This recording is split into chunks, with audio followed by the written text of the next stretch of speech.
तब सीता जी को इस प्रकार डराती हुई उन विकृत वदना राक्षसियों को रोककर त्रिजटा नाम की एक वृद्धा राक्षसी बोली, अरे दुष्टा राक्षसियों, मेरी बात सुनो, इसी से तुम्हारा हित होगा। तुम इस रोती बिलखती जानकी जी को मत डराओ, बल्कि इन्हें नमस्कार करो। श्री गणेशाय नमः। जय श्री सीतारामाभ्याम नमः। मैं शैलजा अपने चैनल पर आप सबका हार्दिक स्वागत करती हूँ। आशा करती हूँ आप सब स्वस्थ एवं प्रसन्न होंगे। महर्षि वेद व्यास द्वारा रचित अध्यात्म रामायण के सुंदरकांड के द्वितीय सर्ग का प्रसंग है।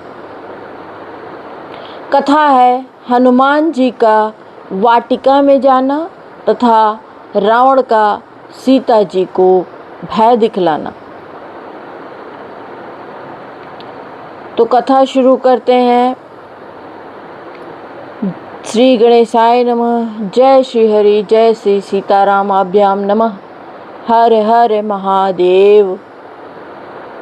ततो जगाम हनुमान लंका परम शोभनाम, रात्रौ सूक्ष्ममत नुभर भूत्वा बर्वाम परितः पुरीम। श्री महादेव जी बोले, हे पार्वती, तदंतर श्री हनुमान जी अति सुशोभिता लंकापुरी में गए और सूक्ष्म शरीर धारण कर रात्रि में नगर में सब ओर घूमते रहे। सीता जी का पता लगाने के लिए वे राज मंदिर में घुस गए। वहां सब ओर ढूंढने पर भी जब उन्हें जानकी जी न मिली तो उन्हें लंकिनी का कथन याद आया। वे तुरंत ही अति मनोज्ञ अशोक वाटिका में पहुँचे। वह वाटिका कल्प वृक्षों से पूर्ण थी। उसकी बावड़ियों की सीढ़ियाँ रत्न जटित थी। उसमें नाना प्रकार के पक्षी और मृग गण विचर रहे थे तथा सुवर्ण निर्मित महलों की अपूर्व शोभा थी। वह वाटिका फलों के भार से झुकी हुई शाखाओं वाले वृक्षों से घिरी हुई थी। वहां प्रत्येक वृक्ष के नीचे जानकी जी को ढूंढते ढूंढते पवन नंदन हनुमान जी ने एक अति सुंदर देवालय देखा। वह इतना ऊंचा था कि उसके शिखर बादलों से टकराते थे। सैकड़ों मणिमय स्तंभों से युक्त उस देवालय को देखकर उन्हें बड़ा आश्चर्य हुआ। उससे कुछ और आगे बढ़े तो उन्होंने एक अत्यंत घने पत्तों वाला शीशम का वृक्ष देखा। उसके नीचे धूप कभी नहीं जाती थी और वह सुनहरे पक्षियों से आकीर्ण था। वीरवर हनुमान जी ने देखा कि उस वृक्ष के नीचे जानकी जी पृथ्वी पर स्थित देवता के समान राक्षसियों से घिरी हुई बैठी हैं। उनके बालों की जुड़कर एक वेणी हो गई है। वे अत्यंत दुर्बल और दीन अवस्था में हैं तथा मैले कुचैले वस्त्र धारण किए हुए हैं। ऐसी अवस्था में पृथ्वी पर पड़ी हुई वे अति शोक पूर्वक राम राम कह रही हैं। उन्हें अपना कोई रक्षक भी दिखाई नहीं देता और वे उपवास करने से अति दुर्बल हो गई हैं। कपि श्रेष्ठ है श्री हनुमान जी शाखाओं के पत्तों में छिपकर उन्हें देखने लगे और मन ही मन कहने लगे कि आज जानकी जी को देखकर मैं कृतार्थ हो गया। आहा, परमात्मा राम का कार्य मेरे ही द्वारा सिद्ध हुआ। इसी समय अंतःपुर में से बड़े किलकिला शब्द की आवाज आई। तब हनुमान जी ने यह सोचकर कि यह क्या गड़बड़ है, वृक्ष के पत्तों में छिपे छिपे देखा कि स्त्रियों से घिरा हुआ रावण उसी की ओर आ रहा है, उसी ओर आ रहा है। उसके 10 मुख, 20 भुजा और कज्जल समूह के समान काले शरीर को देखकर हनुमान जी को बड़ा विस्मय हुआ। वे पत्तों में छिप गए। रावण को सदा यही चिंता रहती थी कि किस प्रकार श्री रामचंद्र जी के हाथ से जल्दी मेरा मरण हो। न जाने क्या कारण है कि वे अभी तक सीता के लिए भी नहीं आए। इस प्रकार निरंतर भगवान राम का ही हृदय में स्मरण करने से राक्षस राज रावण ने उसी दिन शेष रात्रि में स्वप्न में देखा कि राम का संदेश लेकर आया हुआ कोई स्वेच्छा रूपधारी वानर सूक्ष्म शरीर से वृक्ष की शाखा पर बैठा हुआ देख रहा है। इस अद्भुत स्वप्न को देखकर उसने अपने मन में सोचा, कदाचित यह स्वप्न ठीक ही हो। अतः अब अशोक वन में चलकर मुझे एक काम करना चाहिए कि मैं जानकी जी को अपने वागवाणों से बेधकर अत्यंत दुखी करूं, जिससे वह वानर यह सब देखकर रामचंद्र जी को सुनावे।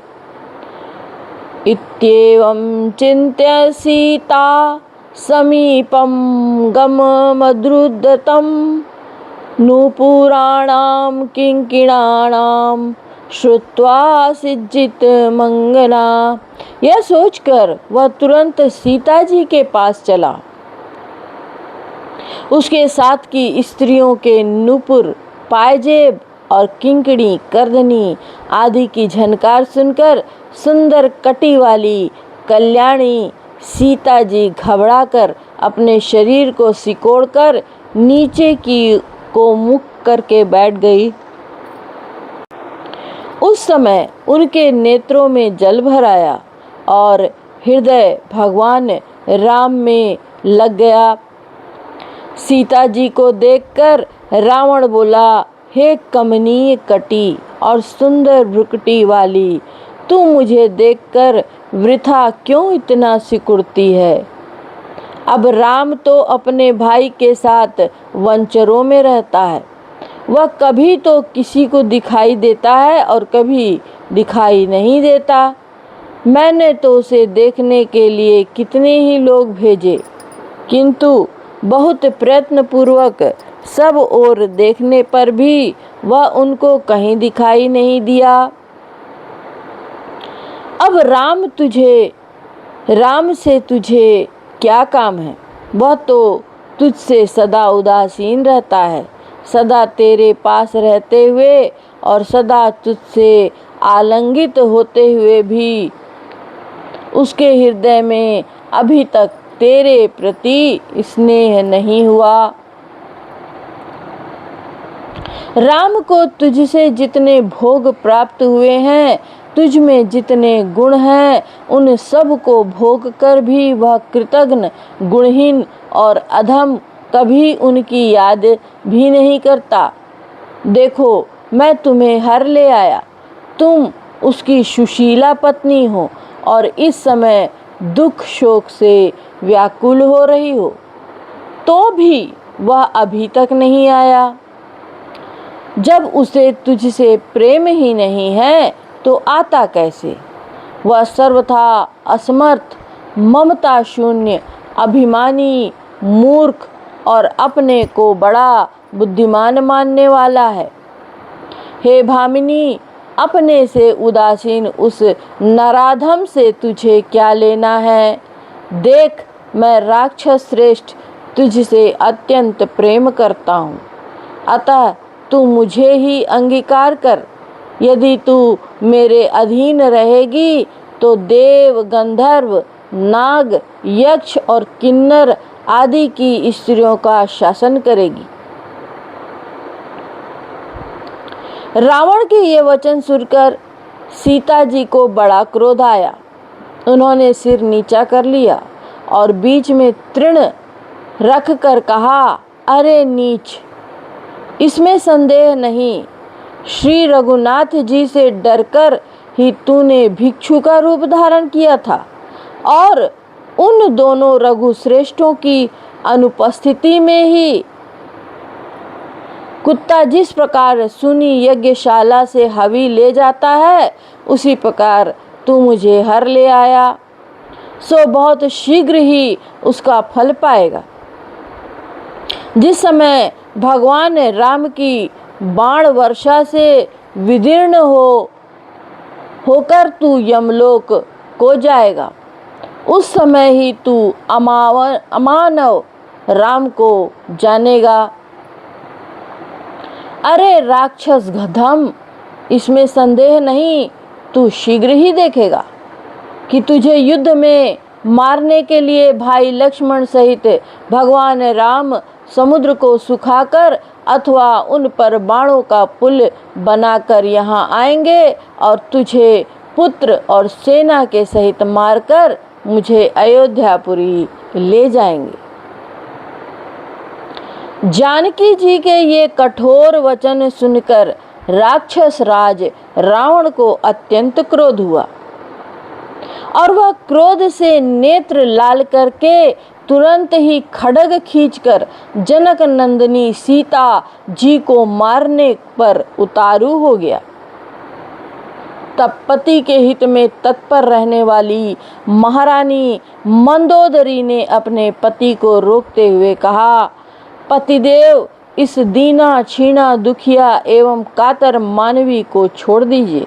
आपके लिए तो देवता गंधर्व और नागदिकों की ऐसी अनेकों मदन मत नैना मनोहारिणी महिलाएं हैं जो बड़े चाव से आप ही को वर्ण करना चाहती हैं। तब रावण ने बहुत सी विकराल वदन वाली राक्षसियों से कहा, हे निशाचरियों, भय अथवा आदर जिस उपाय से भी सीता कामना युक्त होकर शीघ्र ही मेरे अधीन हो जाए, तुम सब लोग वही करो। यदि 2 महीने के भीतर वह मेरे वशीभूत हो जाएगी तो सर्व सुख संपन्न होकर वह मेरे साथ राज्य भोगेगी, और यदि 2 महीने तक भी वह मेरी शैया पर आना स्वीकार न करे तो इस मानवी को मारकर मेरा प्रातः काल का कलेवा बना देना। ऐसा कह रावण अपने स्त्रियों के साथ अंतःपुर को चला गया और राक्षसियां सीता जी के पास आकर उन्हें अपने अपने उपायों से भयभीत करने लगी। उनमें से एक बोली, जानकी, तेरा यौवन वृथा हो गया। यदि तू रावण का सहवास करे तो यह सफल हो जाए। दूसरी ने क्रोध दिखाते हुए कहा, जानकी, अब हमारी बात मानने में देर क्यों करती है। इसी प्रकार कोई खड्ग निकालकर जानकी जी को मारने के लिए तैयार होकर बोली कि इसके अंगों को काटकर अभी अलग अलग कर डालो। तथा कोई भयंकर मुख वाली राक्षसी अपना मुंह फाड़कर डराने लगी। तब सीता जी को इस प्रकार डराती हुई उन विकृत वदना राक्षसियों को रोककर त्रिजटा नाम की एक वृद्धा राक्षसी बोली, अरे दुष्टा राक्षसियों, मेरी बात सुनो, इसी से तुम्हारा हित होगा। तुम इन रोती बिलखती जानकी जी को मत डराओ, बल्कि इन्हें नमस्कार करो। मैंने अभी अभी स्वप्न में देखा है कि कमल लोचन भगवान राम लक्ष्मण के साथ श्वेत ऐरावत हाथी पर बैठकर आए हैं और मैंने उन्हें संपूर्ण लंकापुरी को जलाकर तथा रावण को युद्ध में मारकर सीता जी को अपनी गोद में लिए पर्वत शिखर पर बैठे हुए देखा है। रावण गले में मुंडमाला पहने, शरीर में तैल लगाए, नंगा होकर अपने पुत्र पौत्रों के साथ गोबर के कुंड में डुबकी लगा रहा है। और विभीषण प्रसन्न चित्त से रघुनाथ जी के पास बैठा हुआ अति भक्ति पूर्वक उनकी चरण सेवा कर रहा है।